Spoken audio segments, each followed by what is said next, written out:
देश के प्रधानमंत्री जी ने 5 अगस्त को अयोध्या में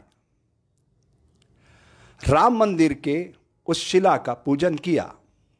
यानी शुरुआत हो चुकी है, भव्य मंदिर बनेगा। ऐसा मंदिर बने कि सारी दुनिया के लोग उसे देखने आए, स्वागत योग्य है।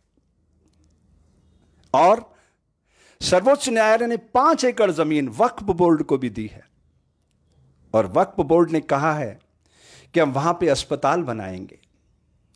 कितना पवित्र संदेश है आज के दिन। मेरा रोम रोम पुलकित है, हर्षित है।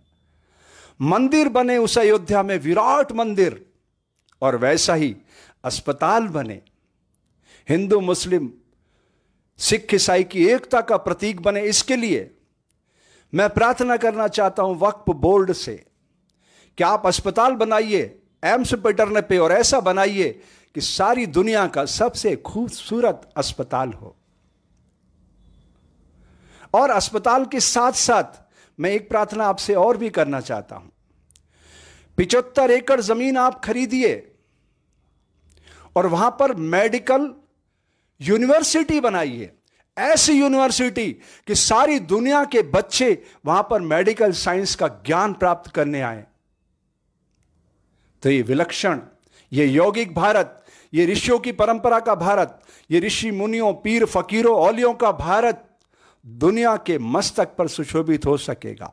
मंदिर भी इतना विराट बने कि सारी दुनिया देखने आए, और अस्पताल भी ऐसा बने, और मेडिकल यूनिवर्सिटी भी ऐसी बने कि सारी दुनिया के बच्चे यहां शिक्षा प्राप्त करने आए। यही चुनौती अवसर में बदलने का समय आ गया है।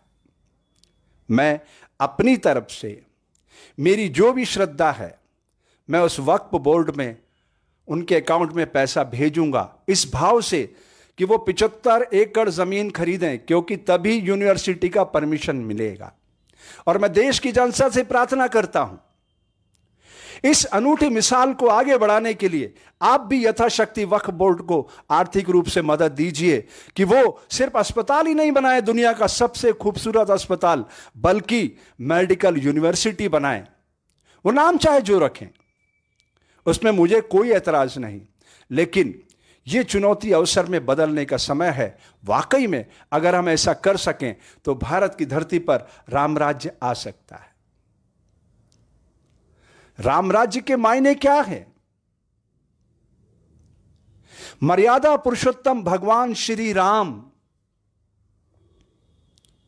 हर क्षेत्र में वो मर्यादा को स्थापित करते हैं, आत्मानुशासन की भट्टी में तपते हैं, तभी तो राज्य और वनवास दोनों को एक जैसे सम पे ले आते हैं। यह है राम राज्य की परिकल्पना। हमारे ऋषियों ने बहुत ही वैज्ञानिक तरीके से प्रतीकों को पकड़ा है।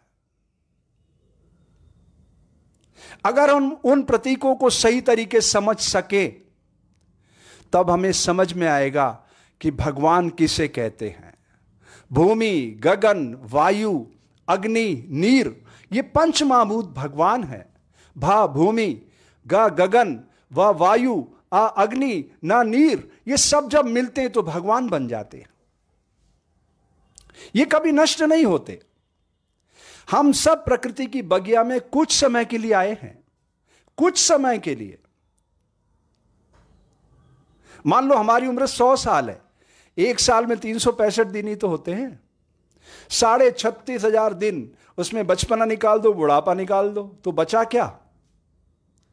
और आधा समय सोने का निकाल दो। 6,000 दिन की मानव की जिंदगानी है इस धरती पर, इस शरीर में। तो हमें एक एक पल का सदुपयोग करना सीखना है। अगर हम चाहते हैं कि भारत की धरती पर राम राज्य आए, तो हमें एक एक सेकंड का उपयोग करना सीखना होगा। प्रकृति हमें एक सेकंड में 128 बिट्स दे देती है, नए कण, नई ऊर्जा। 4 सेकंड में तो पूरा श्वास पंचमहाभूत से बांध के दे देती है प्रकृति, हर 4 सेकंड में। 1 मिनट में 15 बार, 1 घंटे में 900 बार, 24 घंटे में 21,600 बार। कितनी चुनौतियां हैं हमारे लिए। जब देश आजाद हुआ था 1947 में, तब हम छोटी छोटी चीजों के लिए लड़ रहे थे। जब देश का विभाजन हुआ, हमारा छोटा भाई पाकिस्तान हमसे अलग हुआ, तो छोटी छोटी चीजों के लिए हम लड़ रहे थे। अगर देश में सच्ची लीडरशिप पैदा हो जाए, मेरा यकीन मानिएगा 5 सालों में दृश्य बदल सकता है। प्रकृति ने हर बच्चे को इस धरती पर विवेकानंद की तरह ही प्रस्तुत किया है। सिर्फ प्रशिक्षण की जरूरत है। स्किल्ड इंडिया तो मेक इन इंडिया बन जाएगा। अभी तक हमारी शिक्षा पद्धति में ऐसा ज्ञान विकसित नहीं हुआ कि हम जान सके कि बच्चा किस योग्यता के साथ प्रकट हुआ है। ऐसा कोई पैरामीटर हमने नहीं बनाया है। तो प्रॉब्लम क्या हो रही है? आईआईटी के टॉपर बच्चे आईएएस आईपीएस बनना चाहते हैं। Why reason? क्यों? अरे उन्होंने तो इंजीनियरिंग किया है, वो टेक्नोलॉजी के बादशाह बन चुके हैं, फिर वो एक आईपीएस और एक आईएएस क्यों बनना चाहते हैं? क्योंकि हमारी मानसिकता क्या, ये बहुत पावरफुल पोस्ट है। अरे वो सेवक हैं, वो खुद कुछ नहीं कर सकते। कोई आईएएस आईपीएस खुद कुछ नहीं कर सकता। आपके मन में प्रश्न आना चाहिए, मैं ऐसा क्यों बोल रहा हूं? जी, क्योंकि संविधान ने सारी शक्तियां आपके वोट में प्रकट की है, उसमें छुपाई है। आप जिस भी व्यक्ति को वोट दोगे, जो व्यक्ति उस सीट पर बैठेगा, उसके इर्द गिर्द उसको चलना पड़ेगा। वो तो सिर्फ मुखौटा है, वो प्रशासनिक अधिकारी मुखौटा है शासन का। और शासन किन के हाथों में है? जिन्हें आप अपने वोट से वहां भेजते हैं। वो चाहे कितना ब्रिलियंट हो, वो खुद कुछ नहीं कर सकता। समझ रहे हैं आप मेरी पीड़ा, मेरी भावना? हम राम राज्य लाना चाहते हैं। हमारे आदरणीय मोहन भागवत जी यही कह रहे थे कि एक शुरुआत है, उसी शुरुआत के अगले कदम की रूपरेखा मैंने आपके सामने रखी है। सारे पंथ मानव सभ्यता के विकास की बात कर रहे हैं, फिर सभ्यता का विकास क्यों नहीं हो पा रहा है? फिर क्यों हम हिंसक पशु बने हुए हैं? हिंसा किसी भी सभ्य समाज की अभिव्यक्ति। दुनिया के बहुत से मुल्क जेलों को खत्म कर चुके हैं, पुलिस को स्मार्ट पुलिस बना चुके, विदाउट वेपन हो गई है पुलिस, सेवा के लिए आपके सामने सैल्यूट मार के खड़ी रहती है। ये डंडे वाली पुलिस, मतलब हम समय के पहिए को कितना पीछे लेके चल रहे हैं। बच्चे ड्रोन पे उड़ने लगे। हमें भी एडवांस होना पड़ेगा, हमारी सोच को बदलना पड़ेगा। और हम तो ऋषियों की परंपरा से आते हैं। कितने पवित्र संदेश हैं हमारे। सर्वे भवन्तु सुखिना, सर्वे सन्तु निरामया, सर्वे भद्राणि पश्यन्तु, मां क्वचित् दुख मां प्रियात्, दुख भाग भवेत्। योग की धारा है। जैसे जैन धर्म में श्वेतांबर होते हैं, दिगंबर होते हैं, उनमें श्री सिद्धाणम का फर्क पड़ता तो सारी धाराएं बदल जाती है। ये छोटे छोटे फिरके, हमने 33 करोड़ देवी देवता पैदा कर दिए। इसलिए मेरी पीड़ा रहती है और मैं अपने विचार आपके समक्ष लाता रहता हूं। भगवानों की भीड़ में भटका भारत देश, एक इसके कारण धरे अनेकों वेश। अरे वो सब एक ही चला रहा है। अगर वो अलग अलग होता तो ये पंच महाभूत भी अलग अलग आपको दिखाई देते। मैं तो योग विषय का विद्यार्थी हूं। मैं जानता हूं कि संसार में सिर्फ 2 जातियां, मेल एंड फीमेल, बाकी सब हमने बनाया है। तीसरी कोई जाति नहीं है। इसलिए योग के जनक योगेश्वर अर्धनारीश्वर है। ये बॉडी देखो आप, आधा स्वरूप इसका नारी का है, आधा पुरुष का है। इसको अगर आप पढ़ लेंगे तो मेरी एक एक बात आपको प्रमाणित लगेगी। मैं 42 साल से शरीर को ही पढ़ रहा हूं। मेरी 63 साल की उम्र है। 42 साल से शरीर को पढ़ने की कोशिश कर रहा हूं और मानव शरीर की जटिलताओं पर अध्ययन करते हुए मैं इस नतीजे पर पहुंचा हूं कि अगर हम अपने जीवन में 5 चीजें ले आए, 5 चीजें, तो बीमारियां दूर दूर तक इस शरीर को छू भी नहीं सकती। सबसे पहले आपको यह समझना चाहिए कि योग कोई चिकित्सा विज्ञान नहीं है, वो एक कला है जिसके जरिए आप बीमारियों को आने से रोक सकते हैं। बीमारियां आ जाए, जैसे कोविड-19 अगर शरीर में प्रवेश कर गया तो आपको मेडिकल साइंस का सपोर्ट लेना पड़ेगा। आयुर्वेद क्यों बना? जब हमारा शरीर का शरण हो जाता है, शक्ति कम हो जाती है, तो तब हमें आयुर्वेद का सहारा लेना पड़ता है। भारत सरकार ने आयुष मंत्रालय बनाया। आयुर्वेद, योगा, यूनानी, सिद्धा, होम्योपैथ, ये हमारी प्राचीन पद्धतियां हैं चिकित्सा की, तो उसको अपडेट करना। लोग मानते ही नहीं है। आज भी कोबरा काट जाएगा तो झाड़ फूक कराने चले जाएंगे। हमें समझना चाहिए दुनिया बदल चुकी है, हमें दुनिया के साथ अपडेट होना पड़ेगा। अगर आप भारत को दुनिया के मस्तक पर ले जाना चाहते हैं, दुनिया के मस्तक पर सुशोभित करना चाहते हैं, तो आपको सोच का दायरा विराट करना पड़ेगा। मैं कई जगह बड़े बड़े मंचों पर जब मैंने ये कविता पढ़ी, लोग तालियां बजा रहे थे। क्या कविता है वो? हिंदू मुस्लिम सिख ईसाई समझो अपनी शान को, मजहब की दीवारों में मत बांटो हिंदुस्तान को। जरा दिमाग पे जोर लगाइए, मैं क्या कह रहा हूं। हिंदू मुस्लिम सिख ईसाई समझो अपनी शान को, मजहब की दीवारों में मत बांटो हिंदुस्तान को। ऐसा करके मैं आपको बांट रहा हूं, तू हिंदू, तू मुस्लिम, तू सिख, तू ईसाई। वाकई इसकी जरूरत है क्या? नहीं, बिल्कुल नहीं। ना मैं हिंदू बनूं ना तुम मुसलमान बनो, मैं भी इंसान बनूं तुम भी इंसान बनो। इंसानियत की जरूरत है। अगर आप भारत को विश्व के मस्तक पर सुशोभित करना चाहते हैं तो सारी दुनिया भारत की तरफ देख रही है। पाकिस्तान के वजीर आलम ने पता है क्या बोला? इमरान भाई ने, वो खिलाड़ी भावना का आदमी है, भारत के बारे में उसने बोला कि नहीं, उन्होंने सिक्योरिटी प्रोवाइड कर दी वहां सारे मंदिरों पर कि कहीं यहां पे कोई नुकसान नहीं होना चाहिए। अमेरिका में अक्षरधाम वालों ने 1,08,000 करोड़ का मंदिर बनाया है। वहां देख रहे थे, अब दोनों तरह के लोग थे। एक पक्ष मंदिर में खड़ा था, एक उसके विरोध में खड़ा था। क्यों? न्यायालय का फैसला आ गया ना, भारतीय मुसलमानों ने स्वीकार कर लिया ना उसको। अब हम आगे बढ़ते हैं ना, रामराज्य की ओर एक कदम आगे बढ़ाते हैं। ये सारे पंथ एक सच्चे इंसान का निर्माण नहीं कर पा रहे, तो त्रुटि का और उस त्रुटि को दूर करते हैं। वो समय आ गया है। तो माननीय भागवत जी के उस संदेश को इंच मात्र अपने जीवन में उतारने का श्री गणेश करते हैं। खूब बड़ा मंदिर बनाते हैं, राम मंदिर, और बहुत ही बढ़िया एम्स से भी अच्छा अस्पताल वक्फ बोर्ड वालों के साथ मिलकर बनवाते हैं।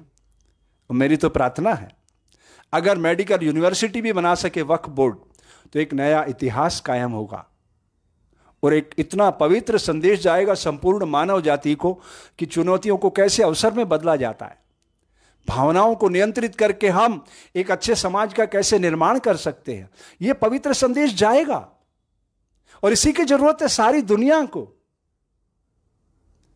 एक अच्छा इंसान आकार लेगा, वो भारत की धरती से ले सकता है, क्योंकि भारत के ऋषियों की यह परंपरा है संपूर्ण जगत को एक मानना, वसुधैव कुटुंबकम। तो उसकी शुरुआत का समय आ गया है। इसलिए मैंने सारे पंथों की प्रार्थनाएं सुनाई और फिर कहां एरर है वो भी बताया। 3,80,000 से ज्यादा लोग जेलों में बैठे हुए निरुद्ध, उसमें कई IAS, IPS, साधु संत, 87% बेगुनाह लोग जेलों में सड़ रहे हैं हमारे इस करप्ट सिस्टम के कारण। पुलिस बेचारी क्या करेगी? एक सब इंस्पेक्टर जो FIR करता है SHO बैठ के, अगर SP कहेगा उसको और SP को DG कहेगा कि यह काम करना है, तो वो रोक सकता है क्या? आपने दिल्ली में शाहीन बाग के बाद के रिपोर्ट्स देखे?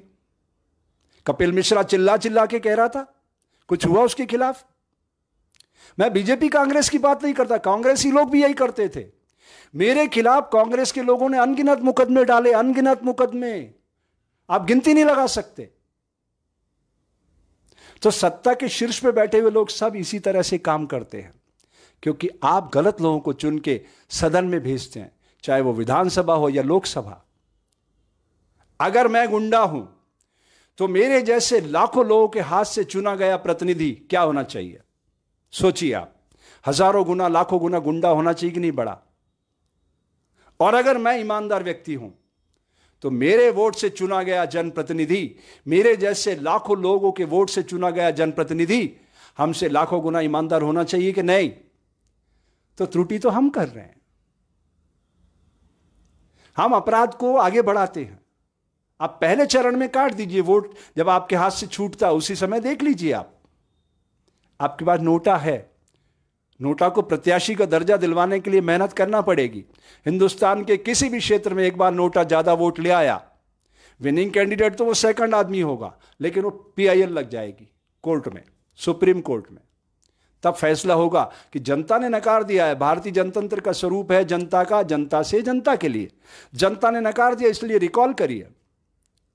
और मैं तो बहुत ही एडवांस बात कह रहा हूं, भव्य मंदिर बने, भव्य अस्पताल बने, प्लस अगर राम राज्य लाना है आदरणीय मोहन भागवत जी, तो आप 2 काम छोटे छोटे करवा दीजिए। मोबाइल से मतदान का अधिकार, वोट नेट बैंकिंग की तरह, और नोटा को प्रत्याशी का दर्जा दिलवा दीजिए। EVM मशीन में नोटा अभी खाली उसकी शोभा बढ़ा रहा है, उसको, उसके पावर को इंप्लीमेंट कर दीजिए। यकीन मानिए भागवत जी, सारे राजनीतिक दल अच्छे चरित्रवान लोगों को अपना उम्मीदवार, अपना प्रत्याशी बनाएंगे, क्योंकि जनता ही उन्हें नकार देगी। और आपकी पार्टी शीर्ष में पहुंच चुकी है। 1925 में जब आपके पूज्य हेडगेवार जी ने स्थापना की थी, तो उन्होंने कहा था, मैं एक सपना रखता हूं, एक दिन मैं इस कांग्रेस को नेस्तनाबूद कर दूंगा। ये 1925 में सपना देखा था उन्होंने, संगठन बनाते हुए। 2014 में आपकी पार्टी सत्ता में आई पूर्ण बहुमत के साथ। पहले तो अलायंस थे, अटल जी मजबूर थे, लेकिन नरेंद्र भाई मजबूर नहीं थे। अब समय पूरा आपका है। पिछले 6 सालों से मैं देख रहा हूं, आपका फोकस सही दिशा में नहीं है। सरकार का फोकस बिजली, सड़क, पानी, चिकित्सा, शिक्षा, जीवन के बुनियादी हकों से लोग महरूम हैं, उन तक आजादी की किरणें पहुंचाइए, उन्हें अवेयर करिए और वोट की शक्ति से परिचित करवाइए। चाहे आप रहें ना रहें, कल हम और आप इस धरती पर नहीं होंगे, लेकिन यह सामाजिक व्यवस्था रहेगी। इसलिए मैं आपसे एक प्रार्थना करना चाहता हूं भागवत जी, आपसे। आप सबसे ताकतवर व्यक्ति हैं इस देश के आज की तारीख में, क्योंकि संगठन की सारी बागडोर आपके हाथों में है। जैसे कांग्रेस 10 जनपद से चलती थी, उसी तरह से भाजपा नागपुर मुख्यालय से चलती है। नो डाउट, मुझे तो अच्छी तरह से पता है। इसलिए मैं आपके सामने एक प्रार्थना रख रहा हूं मोहन भागवत जी। भारतीय समाज में मौजूद वर्ण व्यवस्था शूद्र, वैश्य, क्षत्रिय तथा ब्राह्मण मानव शरीर के भीतर की स्थिति है, जिसे ठीक से समझकर हर बच्चे को विवेकानंद बनाया जा सकता है। आपको विवेकानंद को तस्वीर में लटकाने की जरूरत नहीं पड़ेगी। हर बच्चा इस धरती पर विवेकानंद बनकर ही प्रकट होगा, मैं गारंटी करता हूं, आपको प्रमाण देता हूं। आप हिंदू हैं, आप भगवान राम को मानते हैं, श्वास लेते हुए राम का राम बोल के दिखाइए भागवत जी। अगर आप बोल सके तो फिर मुझे कुछ नहीं कहना है, और नहीं बोल पा रहे तो वाई रीजन, क्या कारण है? ऑक्सीजन पवित्र है, कार्बन डाइऑक्साइड प्रदूषित वायु है, गंदी है, जो शरीर से बाहर निकलती है। तो इस देवालय को पवित्र करने के लिए तो वो बाहर जाती है, और प्रकृति हमें ऑक्सीजन देती है। तो ऑक्सीजन में राम का राम बोल के दिखा दीजिए। चाहे नरेंद्र भाई हो, अमित भाई हो, या कोई ये संत महात्मा हो, कोई भी XYZ, मुझे इससे कोई मतलब नहीं कि वो एक साधारण व्यक्ति है। आप श्वास लेते हुए, ऑक्सीजन लेते हुए राम का राम बोल के दिखाइए। नहीं बोल सकते तो मेरी बात ध्यान से सुनिए।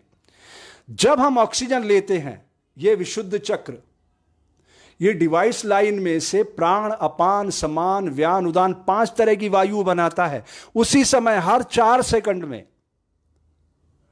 और सफाई कामगार यानी अपान वायु धकेलने वाली को देता है वो, ताकि वो मल, मूत्र, पसीना तथा कब बाहर फेंक सके। यह है सफाई कामगार, जो मल के द्वार पे, मूत्र के द्वार पे बैठा हुआ है। यह सफाई कामगार नहीं है जिसे आपने सामाजिक व्यवस्था में लगा रखा है, वो तो हमारी तरह ही पूरा देवालय है उसके पास। तो इस धरती पर, भारत की धरती पर सबसे बड़ा क्राइम मां के गर्भ से अछूत पैदा कर देना।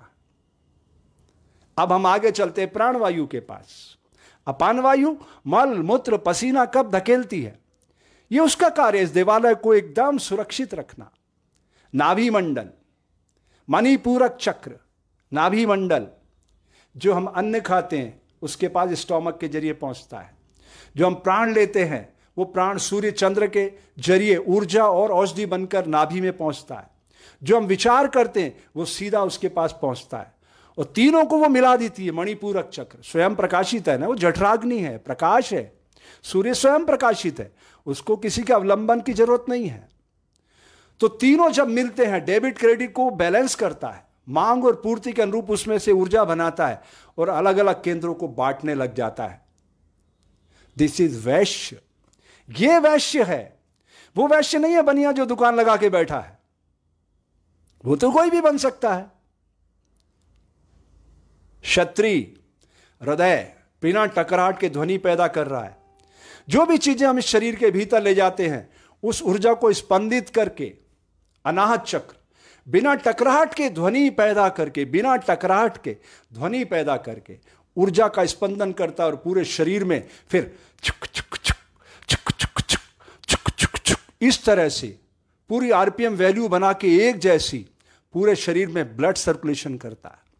और उस ब्लड सर्कुलेशन के ऊपर फिर ये विशुद्ध चक्र पूरी ऊर्जा ऑक्सीजन लेके आता है, उस पर सवारी करवाता है और शरीर के सारे अंगों के भीतर ऑक्सीजन लेके जाता है।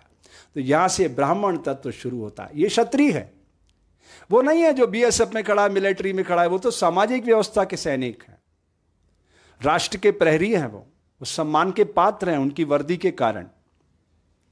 अगर वही सैनिक वहां गोली चलाता है तो इनाम पाता है, अवार्ड मिलता है, और अपने घर में गांव में आके चलाता तो 302 का मुलजिम बनता है। एम राइट और रॉन्ग? हत्या दोनों जगह हो रही है, बॉर्डर पर भी, घर में भी, गांव में भी। लेकिन दोनों हत्याओं के भाव में हमारा फर्क संविधान के तहत दिखता है।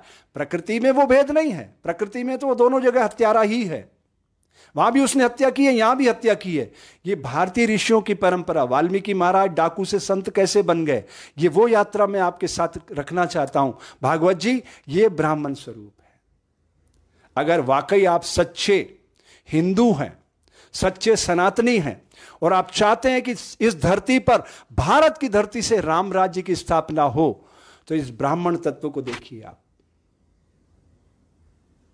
ऑडियो वीडियो को बैलेंस करता ब्रेन। शरीर से प्रबल इंद्रियां हैं, इंद्रियों से प्रबल विचार है मन, विचारों का समूह। मन से प्रबल चित्त है। जो संस्कार मुझे दिया गया, मुझे हिंदू बना दिया, किसने बनाया? सामाजिक व्यवस्था ने। अगर मैं मुस्लिम के घर में होता तो मुस्लिम बन जाता, सिख के घर में होता तो सिख बन जाता, ईसाई के घर में होता तो ईसाई बन जाता। आई एम राइट और रॉन्ग? और जैन के घर में होता तो जैन बन जाता। मैं गलत कह रहा हूं तो आप बता दीजिए प्लीज। इस सामाजिक व्यवस्था संचालन के लिए बनाई गई एबीसीडी ग्रेड इसलिए नहीं है कि हम उसको एक अपाइज बना के प्रकट कर दे, अछूत का बेटा अछूत ही बनेगा। नहीं, ये ठीक बात नहीं है। इससे अच्छे राष्ट्र का निर्माण नहीं हो सकता। जो त्रुटियां इतने सालों से होती आ रही है, और आप तो बहुत ही ऊर्जावान व्यक्ति हैं और आप चाहते हैं कि रामराज्य आए, तो मैं स्रोत बता रहा हूं रामराज्य कैसे आएगा, आप घोषित कर दीजिए। मैं प्रमाणित करता हूं।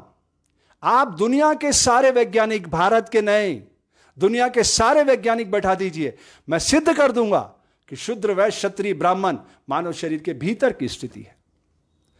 मैंने सुप्रीम कोर्ट को भी भेजा है, बोबड़े साहब को भी मेल पर भेज दिया ये सब, कि मैं सिद्ध कर सकता हूं। कई बार मैंने अनशन किए, भूखा प्यासा बैठा, लेकिन सिस्टम सुनने को तैयार ही नहीं है। तो भागवत जी, मैं आपसे प्रार्थना करता हूं, इसको वैज्ञानिक तरीके से समझने की जरूरत है। यह ब्राह्मण है और यह विशुद्ध चक्र ही सारी डिवाइस लाइन को एक्टिव करता है। इसके बाद सारा खेल ऊपर चला जाता है। अभी 90 डिग्री पर हमारा बॉडी खड़ा है कि नहीं? 90 डिग्री पर कौन खड़ा है? भागवत जी, पेड़। आपने नरेंद्र भाई को प्रधानमंत्री बनाया, बहुत अच्छी बात है। आज की तारीख में नरेंद्र भाई, अमित भाई और योग के जो इंस्ट्रक्टर हैं, रामदेव जी, रविशंकर जी, गारंटी करता हूं 10 मिनट इनमें से कोई भी व्यक्ति आंख बंद करके वृक्षासन की मुद्रा में खड़ा नहीं हो सकता 10 मिनट। साधारण व्यक्ति तो 10 सेकंड भी खड़ा नहीं हो सकता, और 1 मिनट खड़ा होने वाला व्यक्ति चमत्कार घटित कर सकता है, अपनी सारी ऊर्जा को एकाग्रचित कर सकता है। यह है ब्राह्मण तत्व। तो भारतीय ऋषियों की इस महान परंपरा को स्थापित कीजिए। यही वो योग की धारा भागवत जी जो सारी दुनिया को भारत की मुट्ठी में ला सकती है। ये मंदिर, मस्जिद, गिरजा, गुरुद्वारे बिल्कुल नहीं ला सकते। मैं गारंटी करता हूं। चलिए भागवत जी, मुझे आप कोविड का पेशेंट बनाइए, 15 दिन के अंदर घोड़े की क्रिया से मैं कोविड से बाहर निकल के दिखा दूंगा, और नहीं दिखाऊंगा तो मुझे मृत्युशैया पर जाना मंजूर है। और अगर यह हो जाए तो भारत के ऋषियों की इस महान परंपरा को आप हर पीटीआई को जो हर स्कूल में है उसे योगा टीचर के रूप में इंप्लीमेंट करेंगे। भारत सरकार की तरफ से आप मेरे से यह वादा करेंगे तो मैं अपने प्राण इस देश के लिए न्यौछावर करने को तैयार हूं। भागवत जी, रिकॉर्डेड बोल रहा हूं, और यह चिट्ठी मैंने भारत सरकार को लिख दी है, लेकिन भारत सरकार की तरफ से कोई रिस्पांस नहीं है। अब मैं WHO के पास सीधा नहीं जा सकता। गेटवे आप हैं, भारत सरकार है गेटवे। भारत सरकार मुझे कोई जवाब देगी तो मैं आगे बढ़ूंगा। सारा विश्व एक परिवार बन चुका है, ग्लोबल विलेज। अगर चाइना को खुला कर दिया जाए तो डॉलर को रिप्लेस कर देगा, सारी दुनिया चाइना ही चाइना हो जाएगी। हर बच्चे को वहां विवेकानंद बना दिया गया है। इसलिए भागवत जी, मेरी आपसे प्रार्थना, आप खुले विचार के व्यक्ति हैं और आपको मैंने सुना जो आप बोले अयोध्या में, इंच मात्र हम हृदय की गहराइयों से सहमत हैं। हमारा सपना यही था कि भारत दुनिया का सबसे खूबसूरत लोकतांत्रिक देश बने। उसी सपने को आकार देने के लिए हम बच्चों में निकल पड़े, बंदी भाइयों में निकल पड़े। हमने अपना पूरा जीवन समाज को दे दिया है। हमें आपसे कोई अपेक्षा, हमें कुछ नहीं चाहिए आपसे, कोई धन दौलत नहीं चाहिए, कोई आश्रम नहीं चाहिए, कुछ नहीं चाहिए। बस इस सपने को आकार देना आपके हाथों में है कि हर बच्चा विवेकानंद कैसे बनेगा, इस दिशा में सोचिए। और बहुत हो गया हिंदू मुस्लिम सिख ईसाई वाला खेल, अब इसे क्लोज करिए प्लीज, और एक अच्छे राष्ट्र के निर्माण की तरफ बढ़िए। और आप वक्फ बोर्ड वालों ने बहुत अच्छा निर्णय लिया है अस्पताल बनाने का, उन्हें मोटिवेट कीजिए, मदद करिए कि वो मेडिकल यूनिवर्सिटी बनाएं। वैसे तो बहुत लंबी प्रक्रिया होती है, पहले अस्पताल को इस्टेब्लिश करना होता है, फिर 75 एकड़ ज़मीन चाहिए, फिर सिस्टम सारा काम करता है, धीरे धीरे इस्टेब्लिशमेंट आता है यूनिवर्सिटी का। पर आपके हाथ में तो शक्ति है, आप सब कर सकते हैं। उन्हें मेडिकल यूनिवर्सिटी की परमिशन दीजिए ताकि दुनिया के अच्छे बच्चे डॉक्टरी कोर्स के लिए भारत में आ सके। उसी अयोध्या में जहाँ राम का मंदिर देखने आए, वहाँ यूनिवर्सिटी भी देखने आए। तो ये हमारी जो गंगा जमनी तहजीब है उसका पवित्र संदेश, इसको आप खड़ा कीजिए। एक नया संदेश जाएगा दुनिया में। इस पवित्र भावना का अगर हम अंगीकार कर सकेंगे तो भारत की आने वाली नस्लें बहुत ही ऊर्जावान बनेगी और भारत को एक सक्षम, आरोग्य, ऊर्जावान राष्ट्र के रूप में स्थापित करके सारी दुनिया में अमन, चैन, सुख, शांति का वातावरण बनाएगी। यही रामराज की परिकल्पना का अंतिम लक्ष्य है, जहां इंसान ही नहीं, पशु पक्षी भी आज़ादी की खुली स्वतंत्रता में विचरण करें और हम सब एक दूसरे के सहभागी बनकर आनंद से, ऊर्जा से, मनोयोग से भारत की ऋषियों की महान परंपरा का योग को जन जन के भीतर स्थापित करके और उनको ऐसा ऊर्जावान बनाएं कि इस धरती पर ही स्वर्ग की परिकल्पना साकार हो उठे। मांग रही है धरती माता, इसको सच्चा प्यार दो, जिस मिट्टी में चलना सीखा उसका कर्ज उतार दो। बचपन आया नादानी में, यौवन आया शोर में, और बुढ़ापा आएगा यूं तारा जैसे भोर में। अंतर ज्वाला को पहचानो, नवंकुर को प्यार दो, जिस मिट्टी में चलना सीखा उसका कर्ज उतार दो। जय हिंद, जय भारत।